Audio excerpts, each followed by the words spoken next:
In 1994, engineers did something that had never been attempted at this scale in human history. They built a fully functional international airport in the middle of the ocean, not near the coast, not on a peninsula, in open water, 4 miles from shore, on ground that did not exist a decade earlier. Today that airport handles over 25 million passengers a year, and right now it's still sinking by design. This is the story of Kansai International Airport, the most audacious airport construction project on Earth. If you're new here, this channel breaks down the greatest construction projects in the world, one stage at a time. From empty ground to finished mega structure. Hit subscribe because this one is unlike anything you've seen us cover before. Let's get into it. The problem nobody wanted to solve. Osaka, Japan, one of the busiest, most congested cities on the planet. By the 1960s, the city's existing airport was landlocked, surrounded by neighborhoods and generating noise complaints that were becoming a political nightmare. Japan needed a new international gateway, but there was a problem. There was no land left to build one, so planners looked at a map, pointed at an empty patch of open water in Osaka Bay and said, "We'll build the land ourselves." To put that in perspective, imagine deciding to build JFK Airport not in Queens but 3 miles out into the Atlantic Ocean from scratch on water that's over 60 feet deep in places. That's the scale of ambition we're talking about. And here's the part that should terrify any engineer. The seabed in Osaka Bay isn't rock, it's soft, thick marine clay, the kind of ground that swallows weight instead of supporting it. Building a 500-ton airplane hangar on that seabed is like trying to build a house on a mattress. This is where the real story begins. Stage 1. Studying an enemy you can't see. Before a single rock was dropped into the water, survey ships spent years mapping the bay floor, sonar, core samples, pressure tests. Engineers needed to know exactly how deep the clay went, how much water it held, and how it would behave once millions of tons of material were dumped on top of it. What they found wasn't good news. In some areas, the clay layer went down over 60 feet. Left alone, that clay would compress unevenly under the weight of an artificial island, meaning parts of the future airport would sink faster than others. For a runway, that's not a minor inconvenience, that's a structural failure waiting to happen. So before anyone could build up, engineers had to solve a problem hidden 60 feet below the surface of the ocean. Stage 2. Squeezing water out of the sea floor. The solution was a technique called sand drain consolidation, and it's one of the most underrated engineering feats in the entire project. Specialized barges drove roughly 1 million vertical sand columns straight down into the seabed clay, essentially turning the ocean floor into something that resembled a giant drainage sponge. As the weight of the future island pressed down from above, water trapped inside the clay had somewhere to escape, straight up through these sand columns, instead of staying trapped and causing unpredictable, uneven sinking. Think of it like this: if you press down on a wet sponge with nowhere for the water to go, it bulges and shifts unevenly. Give that water an escape path, and the sponge compresses evenly and predictably. That's exactly what engineers needed the seabed to do: compress in a way they could measure, predict, and control. This single decision would define whether the entire airport succeeded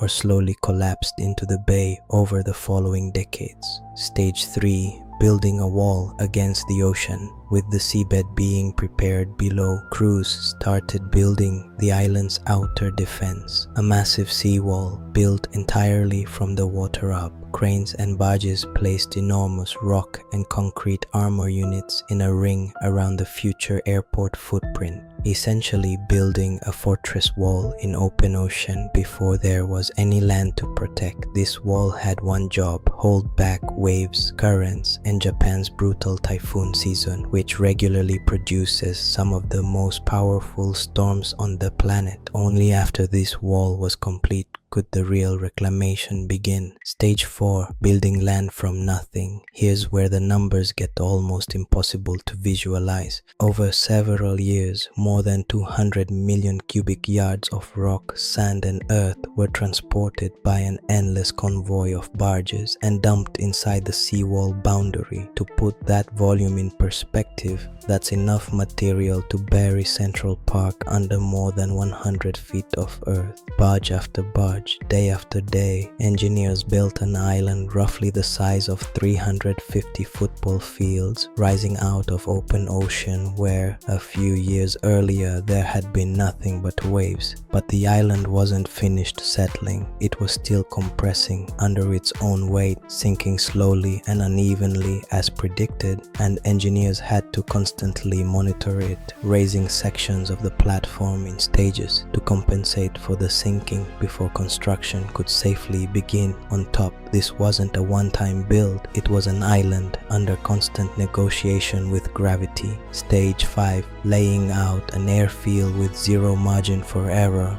Once the platform stabilized enough, crews began shaping the actual airfield, runways, taxiways and aprons, all requiring millimeter-level precision despite sitting on top of an artificial island that was still technically moving. Every layer had to be engineered from the ground up: compacted sub-base, reinforced concrete, asphalt surfacing, embedded drainage, buried electrical conduits, inset runway lighting and painted markings precise enough for a 400,000-pound aircraft to land at 150 miles per hour and trust the surface beneath it completely. This wasn't paving a parking lot. This was creating a landing zone that had to behave exactly like solid ground on an island that technically wasn't solid ground at all. Stage 6, a terminal shaped like an airplane wing. Then came the building that would define the entire project visually, Terminal 1, designed by legendary architect Renzo Piano.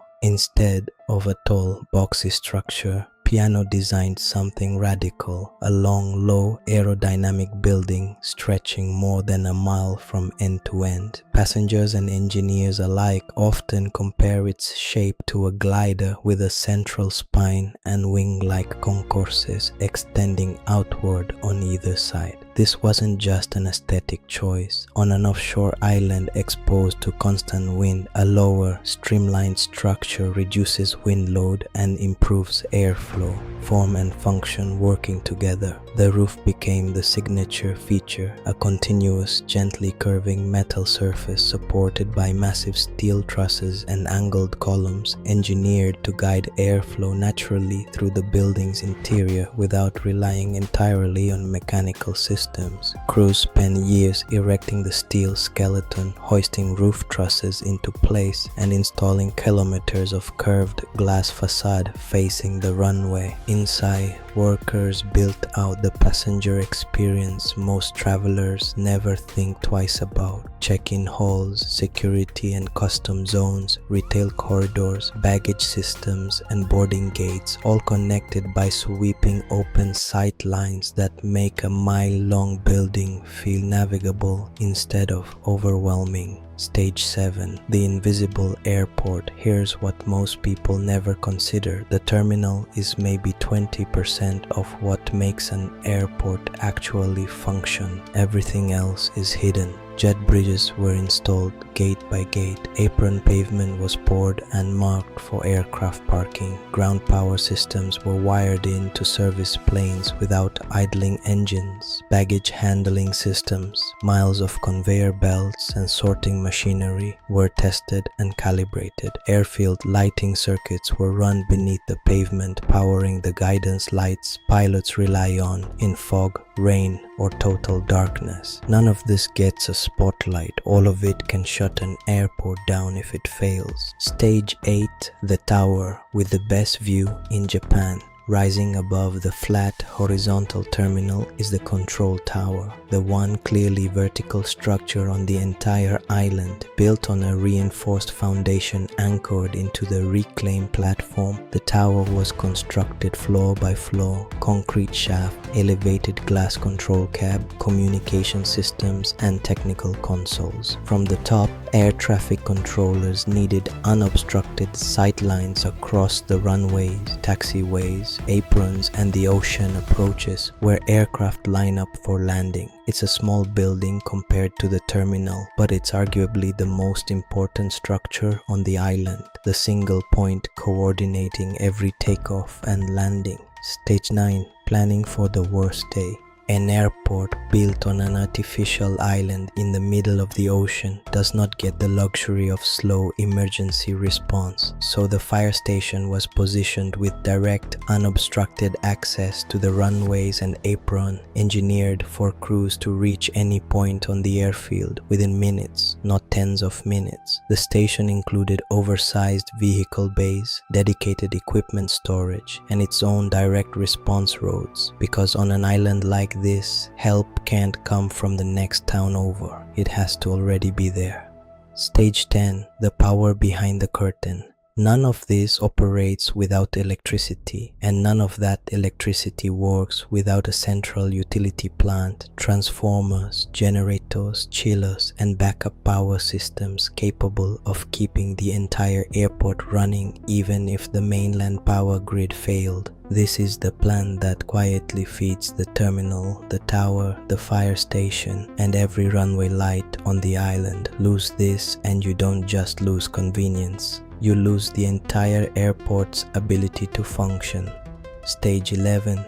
Fighting water on an island built from water. Ironically, one of the biggest engineering threats to an airport surrounded by ocean is rainwater. Because the island sits so low relative to sea level, storm drainage had to be flawless. Crews built an extensive network of drainage corridors, pump stations, and seawall outfalls to move rainwater off the runways and safely out into the bay. Because a flooded runway doesn't just delay flights, it can shut the entire airport down in minutes. Stage 12. Fueling without the trucks. Instead of relying on constant fuel truck traffic crossing the apron near parked aircraft, engineers built an underground hydrant fueling system, pipelines, pump stations, filtration units, and emergency shut-off valves running beneath the tarmac, delivering fuel directly to aircraft stands. It's safer, faster, and far less congested than the traditional truck-based systems used at older airports. Stage 13. Connecting an island to the mainland. An airport stranded on an island is useless without a way to get people there. So engineers built Kansai Airport station directly beside the terminal, connecting to rail lines running back to the mainland, alongside covered pedestrian walkways guiding travelers seamlessly between train and terminal. Roads followed, drop-off lanes, parking structures, and approach corridors, all funneling toward a single, massive connection point, a bridge.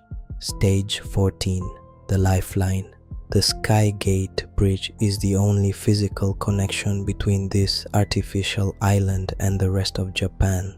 Every car, train, and truck bringing fuel, cargo, staff, or passengers to the airport crosses this one structure. Engineers build the bridge to carry both road and rail traffic simultaneously, aligning it with millimeter precision to the airport station and road network on one end and the mainland's transportation grid on the other. Cut this bridge and the airport becomes an island in the truest sense, completely isolated. Stage 15. Testing everything, trusting nothing. Before a single passenger flight landed, everything had to be stress tested. Runway lighting, jet bridge movement, baggage systems, fuel hydrants, emergency response times, drainage pumps under simulated storm conditions, control tower communication systems. Every hidden system tested to failure so that none of them would fail on opening day. The result: today, Kansai International Airport still sits exactly where engineers first pointed at empty ocean decades ago.